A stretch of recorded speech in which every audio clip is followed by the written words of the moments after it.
या केंद्रामध्ये बसले, तिकडे एक त्यांचे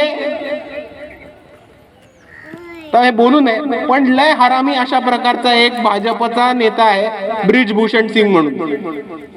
त्या ब्रिजभूषण सिंगनी भारताचे जे खेळाडू होते, कुस्ती खेळाडू होते, ज्यांनी भारतासाठी सुवर्ण पदक मिळवलं, अशा महिला खेळाडूंचं शोषण केलं होतं. आणि बरेच दिवस त्या महिला खेळाडू दिल्लीमध्ये जंतर मंतर येथे आंदोलनाला बसल्या होत्या की त्यांना न्याय मिळावा. पण इकडच्या केंद्र शासनाने, इकडच्या भाजप सरकारने ब्रिजभूषण सिंगला पाठिंबा दिला. त्या खेळाडूंची अजून मानसिक टॉर्चर केलं, त्यांना अजून त्रास दिला. आणि काल खूप दुःखद घटना घडली आहे की साक्षी मलिक यांनी आपल्या देशासाठी कुस्तीमध्ये ऑलिम्पिक्स मध्ये सुवर्ण पदक मिळवलं. काल त्यांनी कुस्ती खेळण्यापासून राजीनामा दिला आणि त्यांनी म्हटलं की मी भारत देशासाठी कुस्ती खेळणार.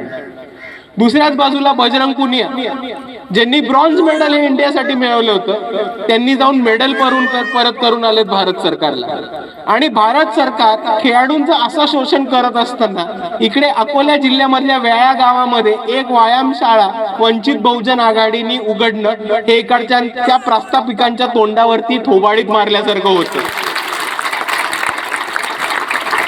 आणि म्हणून मी हे मानतो की आज जो आपण उपक्रम राबवलाय आणि जी डॉक्टर बाबासाहेब आंबेडकर व्यायामशाळा इकडे उद्घाटित केली आहे, ही आपल्या सर्व तरुणांसाठी, सर्व समाजातल्या तरुणांसाठी, आणि जे कोण ट्रेनिंग करतायत, ज्यांना कोणाला फिटनेस मध्ये इंटरेस्ट आहे, जे कोण एक्सरसाइज किंवा व्यायाम करू बघतायत, त्या सर्वांसाठी आणि इतर लोकांसाठी एक महत्वाचा उपक्रम. आणि जाता जाता एक गोष्ट सांगून जातो फक्त की इकडे बऱ्याच लोकांनी फाटे फोडायचा प्रयत्न केला होता, बऱ्याच लोकांनी अपप्रचार केला होता की गोष्टी आल्या आहेत, नाही आल्या आहेत, उद्घाटन करायचं नाही करायचं. पण आपण लिस्ट चेक करून बघा की एकदम एक नंबर दर्जाची व्यायामशाळा आपण इकडे उद्घाटन केलंय. आणि तेवढंच नाही तर सरपंचांपासून सगळ्या पदाधिकाऱ्यांनी आतमध्ये ट्रायल आणि टेस्टिंग केले की तुम्ही फोटो बघून घ्या की प्रत्येक इन्स्ट्रुमेंट चालतं, प्रत्येक गोष्ट आली.